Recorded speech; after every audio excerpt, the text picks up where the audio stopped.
Welcome to Crime Recapped. Today I will show you a Western crime and drama film called The Sisters Brothers, released in the year 2018. Spoilers ahead, watch out and take care. In 1851 at Oregon, western U.S., hitmen brothers Charlie and Eli Sisters viciously take out their targets in the pitch-black darkness. Following that shootout where they killed everyone, they discover that a nearby barn is on fire and their horses are killed in the blaze, forcing the brothers to walk back to town. A few days later, Charlie reports to his boss, the Commodore, who is pleased for doing a job well done. However, all he has for them is another task and a horse for Charlie. Charlie then takes his brother to a bar where they discuss their next assignment. He claims that the Commodore wants them to find John Morris, who he sent to watch Herman Kermit Worm, a prospector who has a formula for finding gold. Morris will hand Worm to the Sisters Brothers, and they're the ones who would bring him to the Commodore. However, Eli is more concerned with finding a new horse. Later that day, they begin to head where Morris is, but there is a long way ahead of them, so they spend a night in an open field. Eli speculates why the Commodore wants Worm, but Charlie doesn't care as long as the Commodore pays. Exhausted, Eli prepares to sleep, folding a valuable red shawl to serve as his pillow for the night. The following morning, the brothers proceed on their journey. Curious, Charlie asks if the local school teacher, Emilia Patridge, gave the scarf to Eli.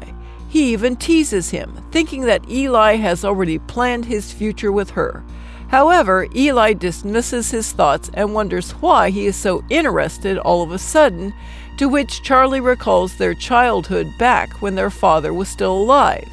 He asks Eli if he isn't scared to reproduce, knowing that their father is insanely mad, but Eli clarifies that their father was just a drunk man.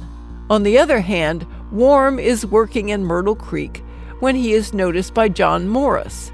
Morris follows him and records his observations of Worm. Later that day, the brothers check a mail in the next town, hoping Morris has a new lead for them. Still, no message for them, so they decide to spend the night there. While Eli sleeps, Charlie drinks and even makes a commotion that night. The following day, they continue traveling with Charlie dozing on their way.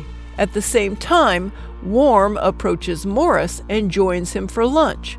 While Morris grabs this opportunity to question Worm, Worm doesn't seem to give him a hard time in exposing himself.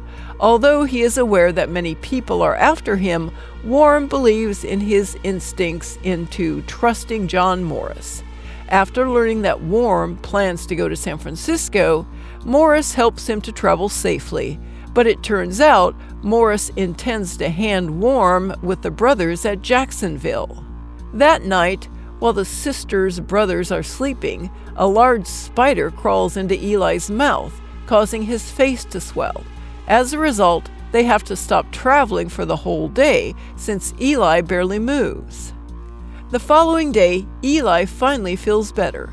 He wakes up with a giant bear on the ground, which Charlie killed after attacking Eli's horse named Tub.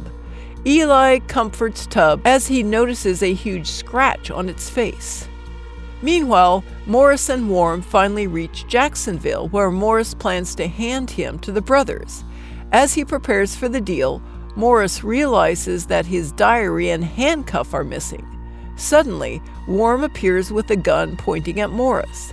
After reading Morris's diary, he confronts him and asks him to lock himself. However, Morris catches him off guard, knocking him to the floor. A little while later, Worm wakes handcuffed to a chair. Depressed, he reveals to Morris why they're after him and what they will do to him. Worm claims that he knows a formula that would make the gold glow in the river. The Commodore wants his formula, but they will torture him first before killing him. Worm even asks Morris if he will watch if it happens. Worm never spoken since then, accepting that soon it will be the end of him. As both await the sisters' arrival, Morris finally changes his mind and gets away with Worm. He even leaves a letter for the brothers, stating that Worm escapes and that he comes after him. After learning that Morris and Worm had already left 4 days ago, the brothers continue their journey. Disappointed, Charlie accuses Eli of the delay, to which Eli blames Charlie's drinking habits. While the brothers point fingers at each other, Worm and Morris become fond of one another. They share discourses that one might learn from the other throughout their journey. Worm aims to build a new society where it consecrates itself and develops spiritually, not by profit or gold. With gold as its stepping stone, he invites Morris to help him build the society in Dallas. He claims that there are already people waiting for him and more to come from Europe. After realizing Worm's pure intention, Morris joins him in his vision and funds their business from his inheritance. On the other hand, the sisters' brothers make a pit stop in Mayfield, California, named after the bar owner. After learning about their identity, Mayfield welcomes them to the bar and even offers a night's stay. While Eli is in doubt about her, Charlie accepts her offer as there will be women and drinks that come with it. That night, Charlie seems to enjoy the place. As expected, he drinks a lot with girls besides him. Tired of watching over his brother, Eli hires a saloon girl for company, but instead of asking for intercourse, he gives him the red shawl and wants her to reenact as if she's giving it to him. It takes time for the girl to get what he wants, as it is unusual, but Eli remains forgiving to her. Overwhelmed by his kindness, the girl wishes to leave and warns him to be careful about Mayfield.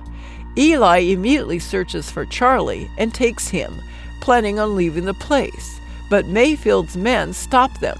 Outnumbered, Eli tries to talk their way out and bribes them with money, but the drunken Charlie interrupts, stating that these men are not up to money, but for reputation as the ones who killed sisters' brothers.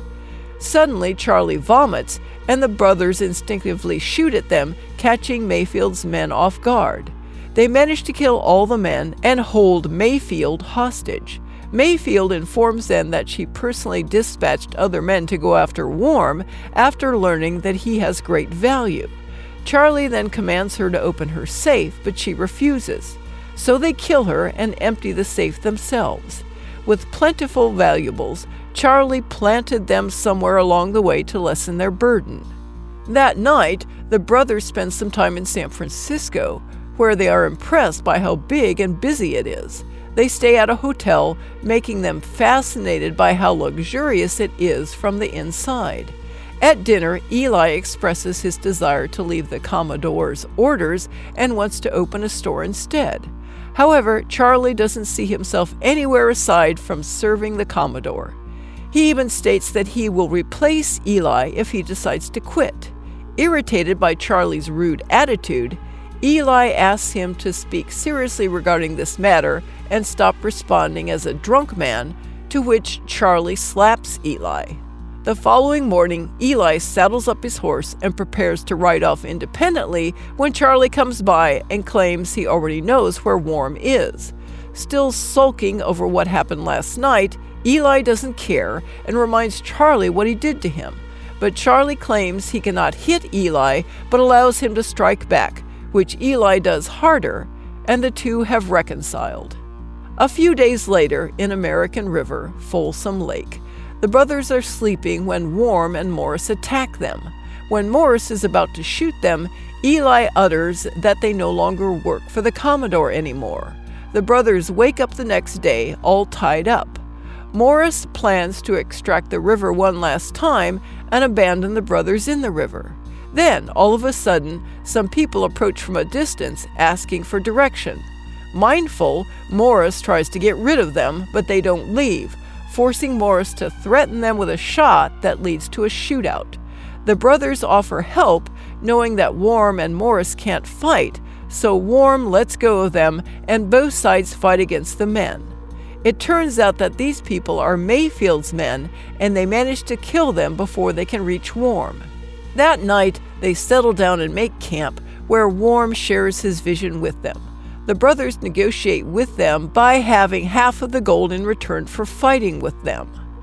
After a few days, both parties are slowly able to live day by day with each other.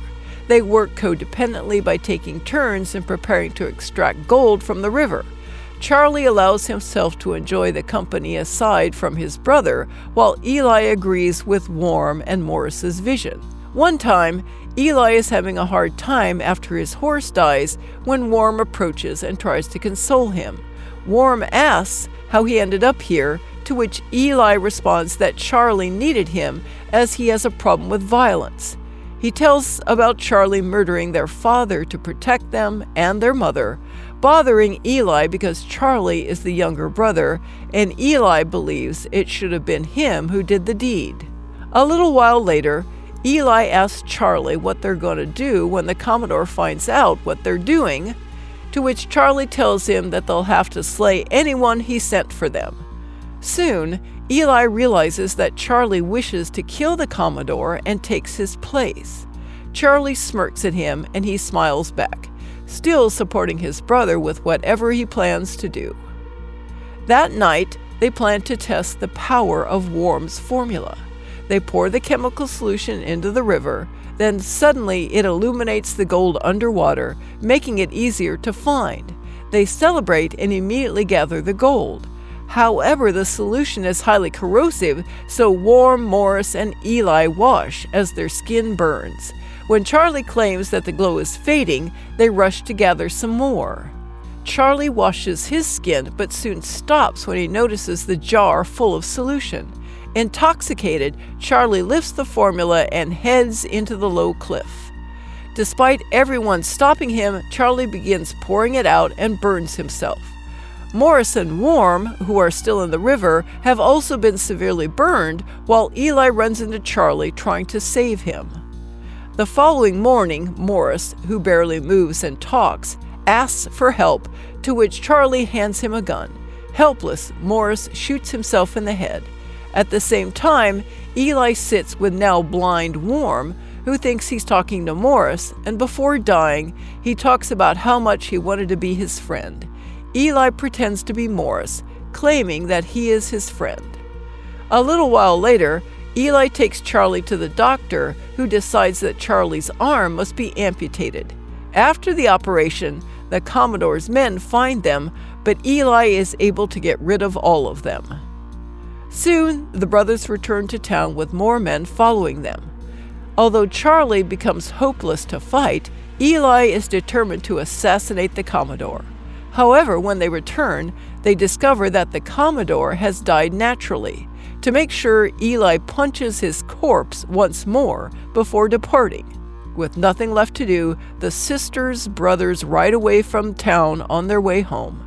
Suddenly, an elderly woman threatens them with a gun, but the brothers call her their mother, to which the mother welcomes and hugs them. Their mother immediately prepares food for them, and the two brothers stare at each other with complete awe, while their mother bathes Charlie. Eli roams around the house before lying on his small, old bed.